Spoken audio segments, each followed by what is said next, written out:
Hello दोस्तों, स्वागत है आपका अपने चैनल बिंदास हिस्ट्री में।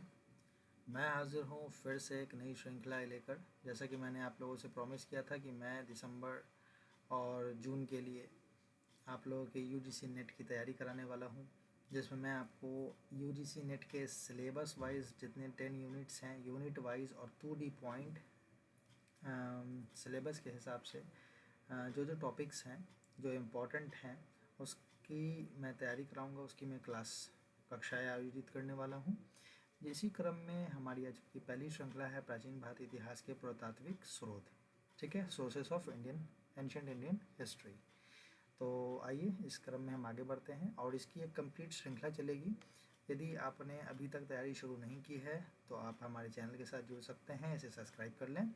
डेली आपको क्लासेस मिलेंगी। ठीक है, इसके फ्री पीडीएफ नोट्स मिलेंगे।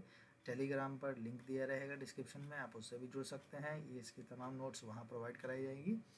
और जिन लोगों ने भी तैयारी शुरू नहीं की है वो अपने कॉपी पेन ले करके बैठें, क्योंकि मैं अभी जो क्लास लेने वाला हूँ ये मैं ख़ुद आपको लिख लिख कर ही समझाऊँगा, बताऊँगा।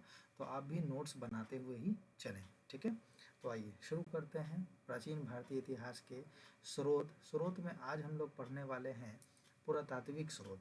ठीक है ना, आज हम लोग क्या पढ़ने वाले हैं? पुरातात्विक स्रोत पढ़ने वाले हैं। तो इसके बारे में एक ब्रीफ इंट्रोडक्शन मैं आप लोगों को दे दूं कि हमारा जो स्रोत होता है वह दो प्रकार का होता है। ठीक है ना, स्रोत कितने होते हैं? दो होते हैं। जो प्राचीन भारतीय इतिहास के स्रोत हैं ये दो होते हैं। एक होता है पुरातात्विक। ठीक है, एक कौन से स्रोत होते हैं? एक पुरातात्विक स्रोत होता है। ठीक है, पुरातात्विक स्रोत। और दूसरा जो होता है वो साहित्यिक स्रोत होता है ना। दूसरा जो होता है वो साहित्यिक स्रोत होता है। ठीक है, यहाँ तक में कोई कंफ्यूजन नहीं। तो आज हम लोग जो पढ़ने वाले हैं वो हम लोग पुरातात्विक स्रोत का अध्ययन करेंगे। उसके बाद अगली वीडियो में हम लोग पुरातात्विक स्रोत के बारे में पढ़ेंगे। तो सबसे पहले जो प्राचीन भारत के इतिहास के लिए जो सबसे प्रामाणिक स्रोत होता है वह स्रोत होता है पुरातात्विक स्रोत। ठीक है ना, पुरातात्विक स्रोत जो होता है ये प्राचीन भारतीय इतिहास के लिए, प्राचीन भारतीय इतिहास के लिए या इतिहास का, है ना, सबसे प्रामाणिक, ठीक है ना, सबसे प्रामाणिक स्रोत होता है। ठीक है, प्रामाणिक स्रोत है, होता है, जो भी है वो होता है। ठीक है, आखिर जो पुरातात्विक स्रोत होता है ये होता क्या है? तो पृथ्वी के भूगर्भ से, यानी कि जब हम इसका उत्खनन करते हैं, ठीक है, जब हम इसका उत्खनन करते हैं तो उत्खनन के उपरांत जो भी सामग्री मिलती है, जो सामग्री निकलती है, उत्खनन के बाद जो सामग्री प्राप्त होती है वो पुरातात्विक सामग्री होती है। ठीक है, अब इसमें हमें क्या क्या प्राप्त होता है? ठीक है, तो इसमें हमें जो पुरातात्विक स्रोत है इसमें हमें क्या क्या प्राप्त होता है? इसमें हमें प्राप्त होते हैं अभिलेख। ठीक है ना, इसमें हमें क्या प्राप्त होते हैं? अभिलेख प्राप्त होते हैं। इसमें हमें प्राप्त होते हैं स्मारक। ठीक है, इसमें हमें प्राप्त होते हैं सिक्के। ठीक है ना, ये सब के सब खुदाई के उपरांत ही प्राप्त होते हैं, ये कहीं लिखे नहीं गए हैं। ठीक है, ये सारे के सारे स्रोत हमें खुदाई के, उत्खनन के उपरांत ही हमें प्राप्त होते हैं। और क्या प्राप्त होते हैं? ताम्रपत्र, है ना, ताम्रपत्र। और क्या प्राप्त होते हैं? भवन और मूर्तियाँ, है ना, मूर्तियाँ।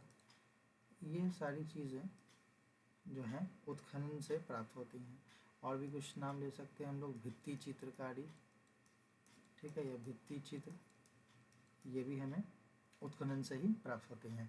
तो ये तमाम चीज़ जो है ये पुरातात्विक स्रोत के अंतर्गत आती है। ठीक है, और साहित्यिक में क्या आता है? साहित्यिक में जो भी आएगा वह लिटरेचर आएगा, जिसमें हम लोग पढ़ेंगे वेद, पुराण, आरण्यक, ब्राह्मण ग्रंथ। ये सब हम लोग अगले टॉपिक्स में पढ़ेंगे। फिलहाल हमारा जो आज का टॉपिक है वो है पुरातात्विक।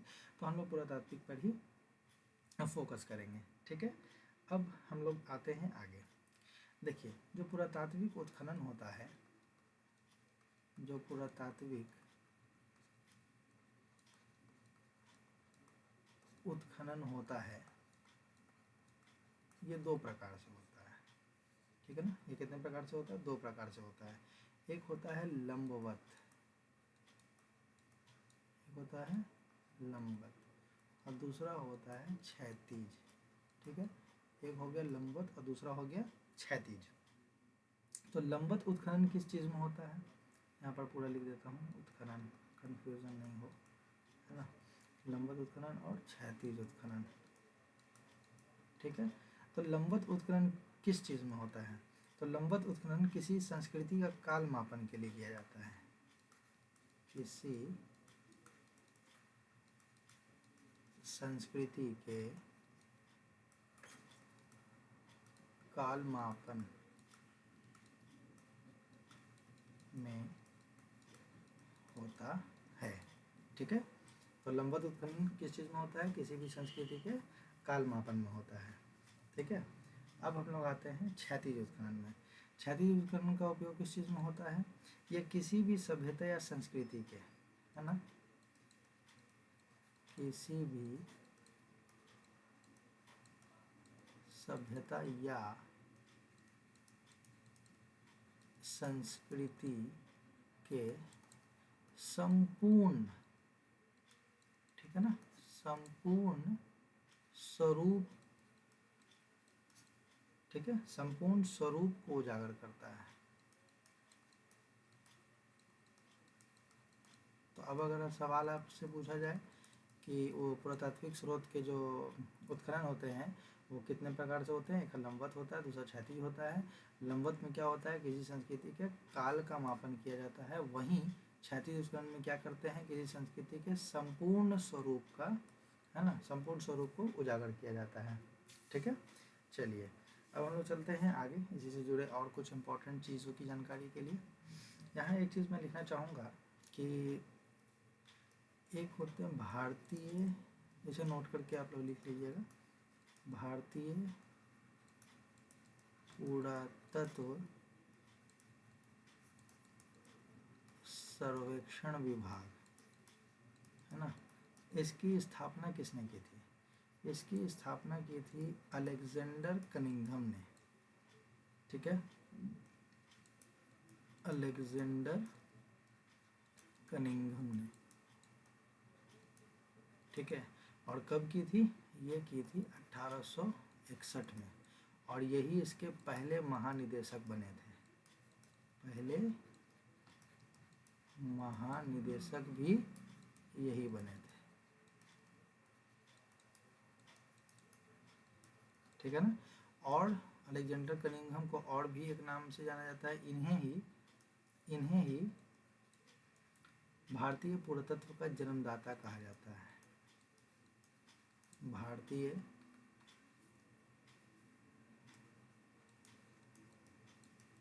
पुरातत्व का जन्मदाता कहा जाता है। ठीक है, यहाँ तक किसी को दिक्कत नहीं। चलिए अब आगे बढ़ते हैं, हम अगले फैक्ट की तरफ चलते हैं। तो हमारा अब जो है, अब हम लोग पढ़ेंगे अभिलेख के बारे में। ठीक है, अभिलेख।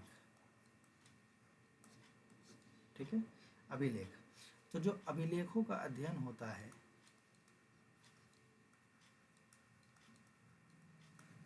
अभिलेखों का अध्ययन, है ना।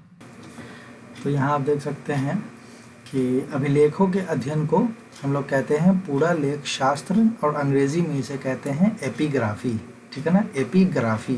देखिए ये चूँकि ऑनलाइन क्लास है तो यहाँ हो सकता है लिखने में, ऑनलाइन पेन टाइप वगैरह में थोड़ी सी राइटिंग ख़राब होती है, तो मैं जो बोल रहा हूँ आप उस पर भी गौर कर सकते हैं और उसके द्वारा आप अपनी नोट्स को कंप्लीट करें। ठीक है, तो अभिलेखों के अध्ययन को पुरालेख शास्त्र या अंग्रेजी में हम लोग क्या कहते हैं? एपिग्राफी कहते हैं। ठीक है, उसके बाद जितनी भी प्राचीन लिपियाँ हैं, ठीक है, जितनी भी प्राचीन लिपियाँ हैं, तो इन तमाम प्रकार की प्राचीन लिपि जैसे कि ब्राह्मणी हो गई, प्राकृत हो गई, पाली हो गई, है ना, और मागधी हो गई, ये सब जितनी भी प्राचीन लिपियां हैं उनके अध्ययन उनका जो अध्ययन किया जाता है वो उसको कहते हैं पैलियोग्राफी। क्या कहते हैं?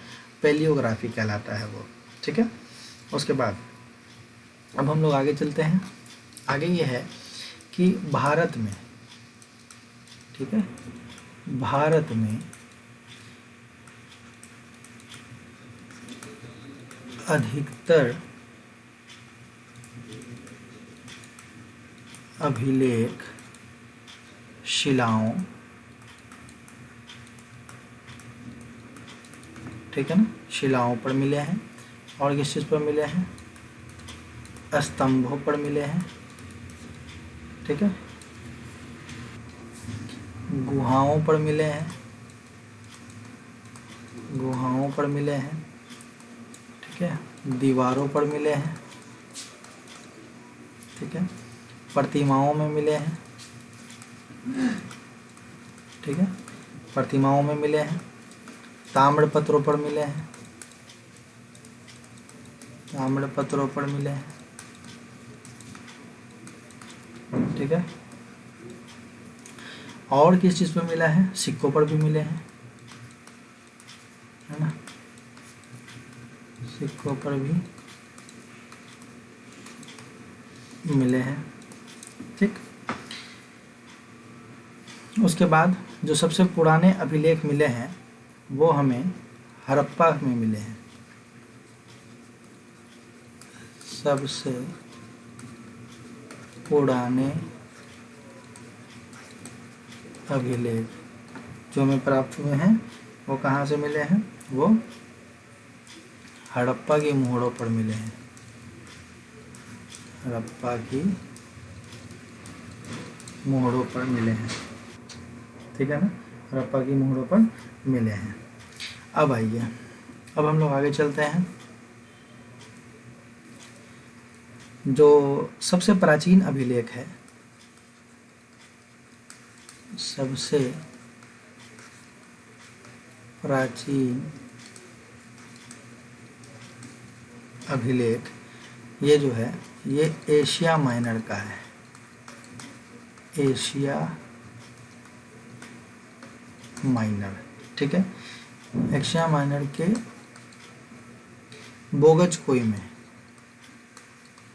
बोगजकोई ये कहाँ है? ये तुर्की में है। ठीक है ना, ये कहाँ है? ये तुर्की में है। इसका जो साल है ये जो है कितना पुराना? 1400। ठीक है ना, 1400 BC यानी ईसा पूर्व। ठीक है, इसमें मिला है। इसकी जो लिपि है यानी बोगजकोई की जो लिपि है, ये लिपि कीलक लिपि है। जो लिपि है कीलक लिपि है। ठीक है, कीलक या कहीं कहीं से किलाक्षर भी लिखते हैं, किलाक्षर लिपि। ठीक है। और इसकी भाषा कैसी है? लिपि और भाषा में अंतर है। ठीक है ना, लिपि अलग होता है, भाषा अलग होती है। तो इसकी भाषा कैसी है? भाषा जो है ये भारोपीय है। भारोपीय मतलब भारतीय है प्लस यूरोपीय है।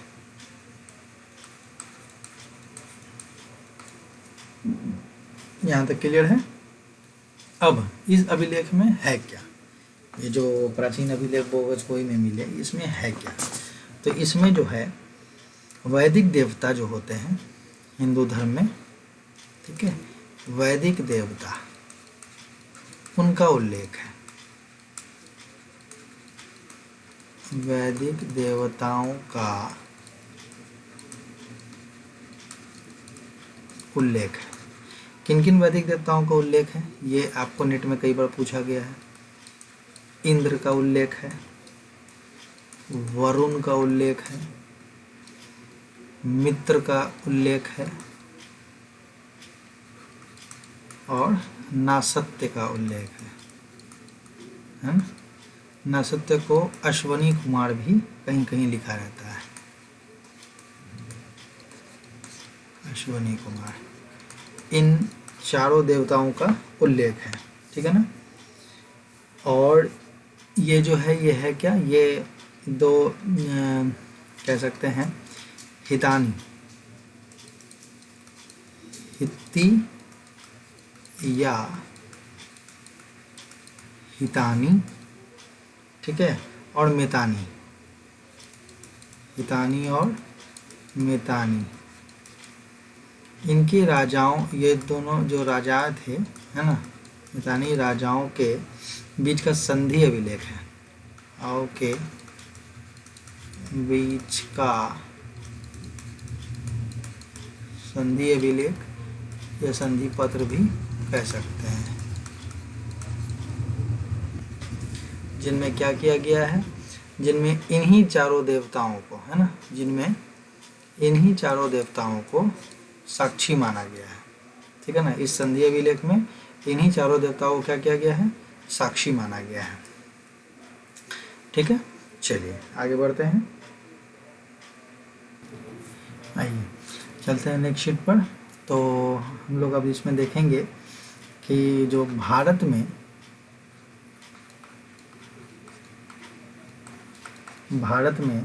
प्राचीन अभिलेख जो प्राप्त हुए हैं, भारत की बात हुई जा रही है, ठीक है ना। भारत में प्राचीन अभिलेख जो मिले वो अशोक के मिले, भारत में प्राचीन अभिलेख जो मिले वो किसके मिले, अशोक के। तो भारत में प्राचीन अभिलेख अशोक के माने जाते हैं, अशोक के माने जाते हैं, ठीक है। और ये कब से कब तक के हैं, ये 3वीं शताब्दी ईसा पूर्व की है, ठीक है ना, 3वीं शताब्दी ईसा पूर्व, यानी कि BC की, ठीक है। चलिए आगे देखते हैं, ये इसको भी नोट कर लेंगे आप लोग। भारत में जो सबसे पुराना लिपि है वो है ब्राह्मणी लिपि, भारत में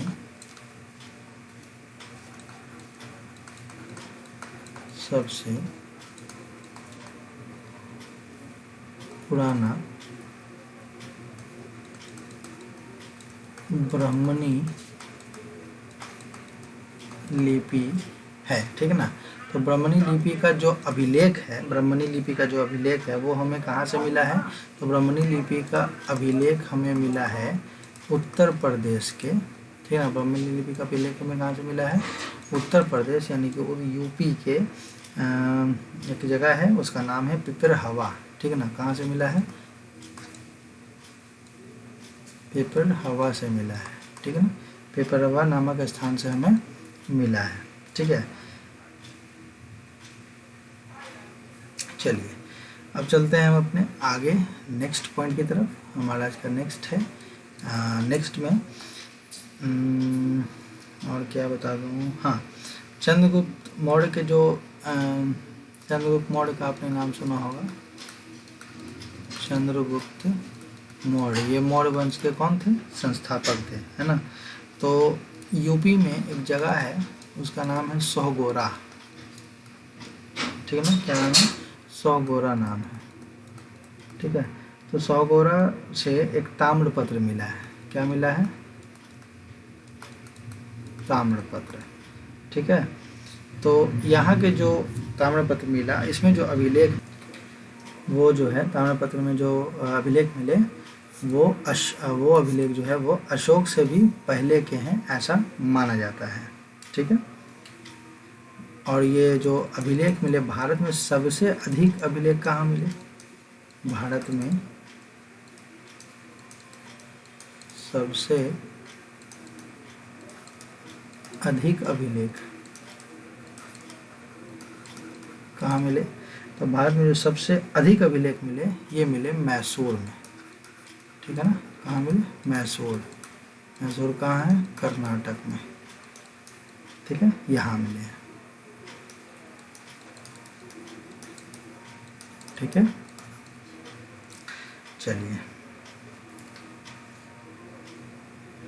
नेक्स्ट एक और अभिलेख की बात कर लेते हैं हम लोग। एक अभिलेख है जिसका नाम है पार्सिपोलस,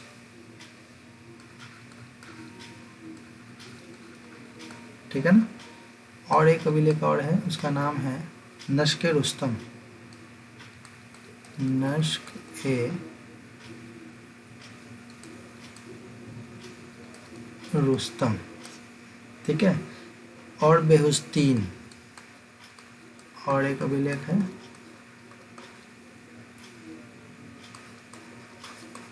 बेहस्तून, ठीक है। ये जो है इन तीनों अभिलेखों से, ठीक है, इन अभिलेखों से,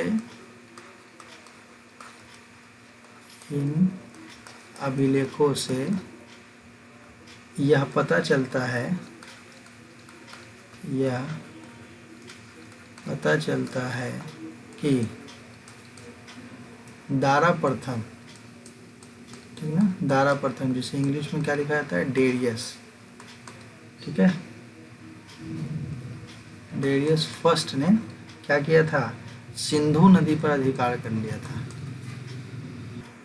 है ना, क्या कर लिया था, सिंधु नदी पर अधिकार कर लिया था, ठीक है। चलिए अब हम लोग इसमें अभिलेख में देखेंगे अब अशोक के अभिलेख, ठीक है ना, क्योंकि अभी भारत में तो जो अभिलेख है वो अशोक ने इंट्रोड्यूस कराया है। तो इससे पहले हम लोगों ने देखा अभिलेख, अब देख रहे हैं हम लोग अशोक के अभिलेख।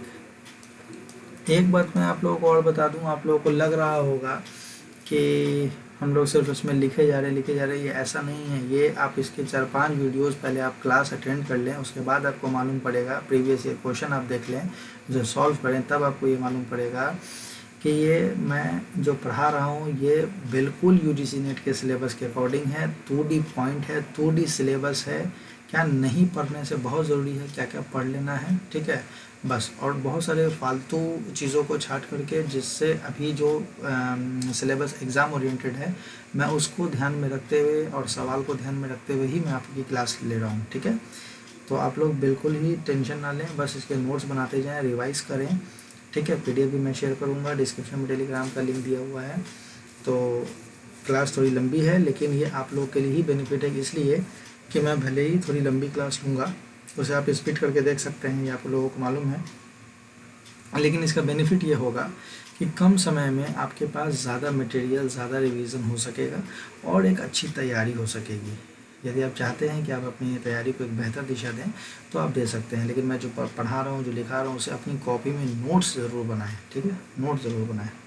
चलिए तो हम लोग देखेंगे अभी इसमें क्या, अशोक के अभिलेख, ठीक है। आइए देखते हैं अशोक के अभिलेख। तो जैसा कि अभी हम लोगों ने देखा कि दारा प्रथम से ही, दारा प्रथम ने जो उनका जो पार्सिपोलस का भी अभिलेख था या बेहस्तून का अभिलेख था, नश्क रुस्तम था, उसमें उन्होंने सिंधु नदी पर अधिकार कर लिया। इस बात की जानकारी हमें किससे मिली, इस बात की जानकारी हमें अभिलेख से मिली, ठीक है। तो अशोक जो था, अशोक, ठीक है ना, अशोक ने दारा प्रथम से ही प्रेरणा लेकर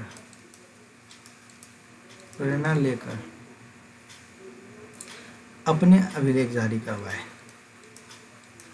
ठीक है, अपने अभिलेख जारी करवाए, ठीक है ना। उसके बाद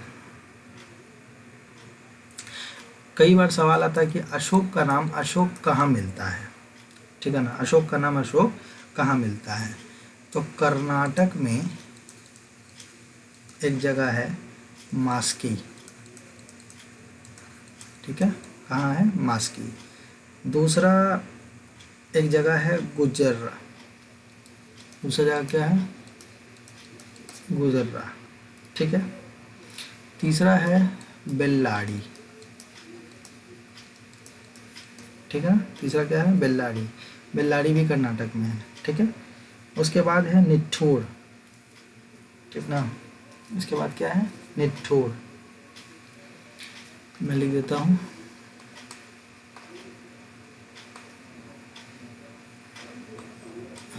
निट्ठूर। और उसके बाद एक है उद्गोलम,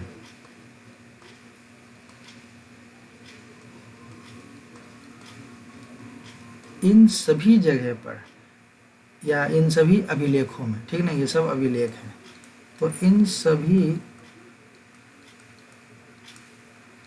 अभिलेखों में अशोक का नाम अशोक मिलता है। नहीं तो बहुत सारे कुछ अभिलेख में देवान प्रियदर्शी, देवों का प्रिय ऐसा लिखा हुआ भी इनका नाम आया है। ठीक है, जो अशोक के अभिलेख थे, अशोक के अभिलेख ब्राह्मणी लिपि में लिखे गए हैं। ठीक है ना, किस लिपि में लिखे गए हैं? ब्राह्मणी लिपि में लिखे गए हैं।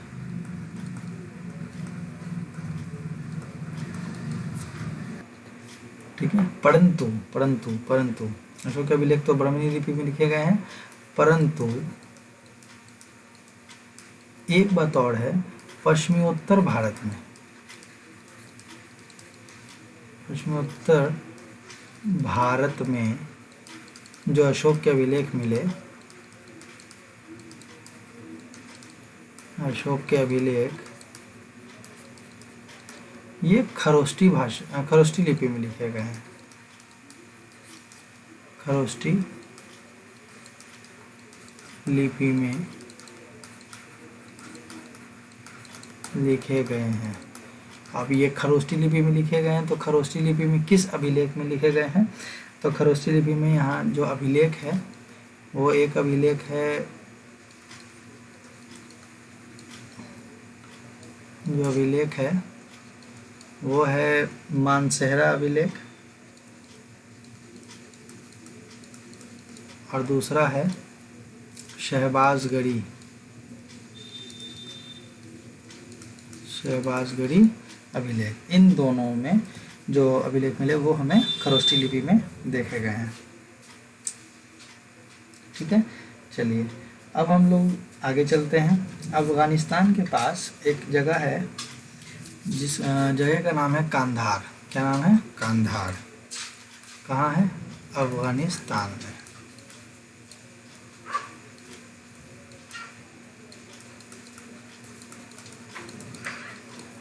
अफगानिस्तान में क्या है? कांधार है। तो कांधार के पास एक जगह है जिसका नाम है शर ए कुना। ठीक है ना, क्या नाम है? शर ए कुना। ठीक है ना, यहाँ में शर ए कुना में यूनानी भाषा या यूनानी भाषा, सॉरी माफ कीजिएगा, यूनानी लिपि। ठीक है, यूनानी लिपि और अरेमाइक लिपि में, यूनानी लिपि प्लस अरेमाइक लिपि,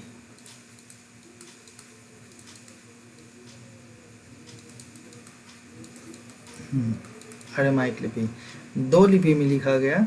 ये द्विभाषीय अभिलेख है, द्विभाषीय अभिलेख है। ठीक है, ये दोनों क्या है? द्विभाषीय अभिलेख है। नेक्स्ट एक जगह है आंध्र प्रदेश, जो कि हमारे भारत में है, राज्य है।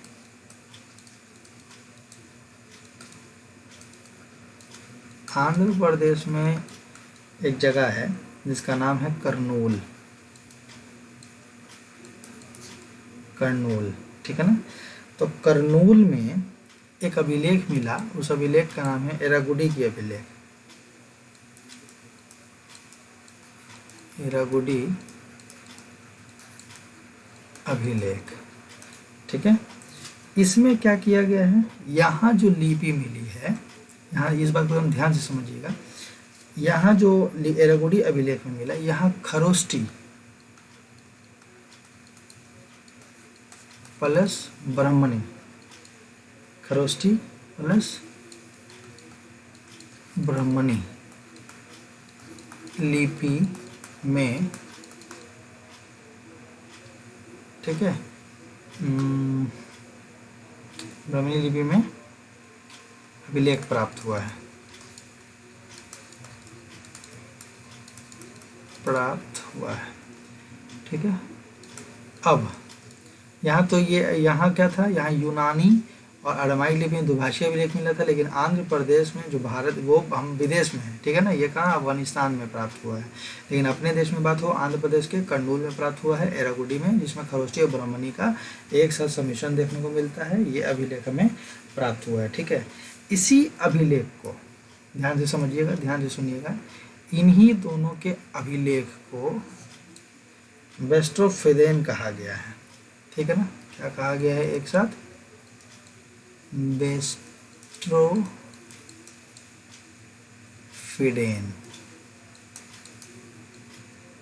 ठीक है ना, वेस्ट्रोफिडेन कहा गया है।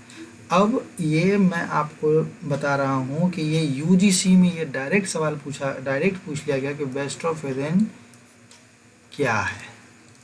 उसमें 4 ऑप्शन थे, जिसमें से एक ऑप्शन ये भी था कि एक भाषा, ठीक है ना, ऐसे कुछ था, ये सही से याद नहीं है, लेकिन भाषा थी, वो आराम से मिले।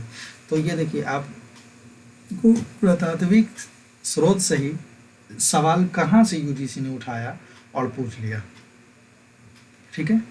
तो मैं आपको फिर, ये मैं बहुत दिन पहले की बात नहीं कर रहा हूँ, ये हाल में जो एग्ज़ाम हुआ है ना जून में, मैं उसकी बात कर रहा हूँ। उसमें सवाल आया है ये वेस्ट्रोफिदेन क्या है, ठीक है। तो मैं यूं ही कोई हवाबाजी नहीं कर रहा, या मैं ऐसे ही कुछ भी नहीं पढ़ा रहा हूँ। मैं वो पढ़ा रहा हूँ जो एग्ज़ाम में आने की संभावना प्रबल है, जो आ चुकी है, और टू दी पॉइंट है, और सिलेबस के हिसाब से है, ठीक है। चलिए, तो ये दोनों जो इसकी जो लेखन विधि है, इसकी जो लेखन विधि है, हाँ यहाँ पर, हाँ, लेखन विधि, ये बाएं से दाएं और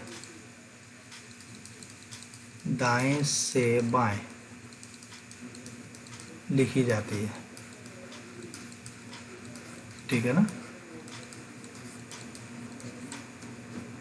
दाएं से बाएं और बाएं से दाएं लिखी जाती है।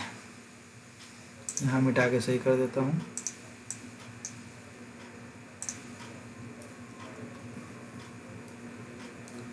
ठीक है, चलिए अब बढ़ते हैं आगे। अशोक के जो अभिलेख मिले, लिपि तो हम लोगों ने समझ लिया कि ब्राह्मणी में थी, ठीक है, लेकिन अशोक के अभिलेखों की भाषा क्या थी? अशोक के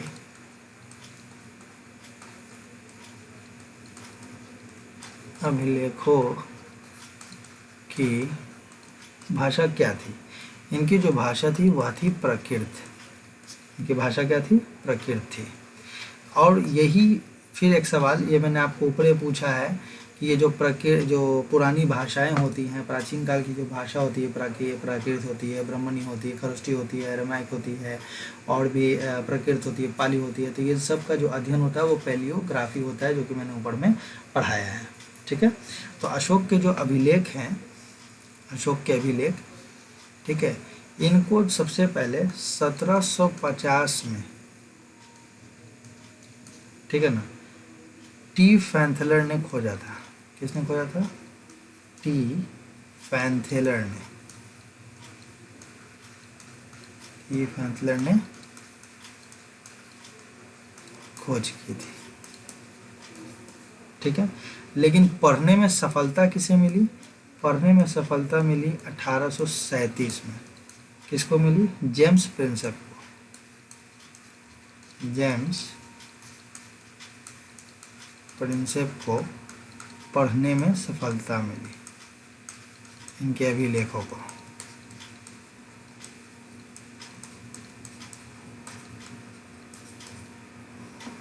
ठीक है। तो यहाँ पर अभिलेख और अशोक के अभिलेख की कक्षा समाप्त होती है।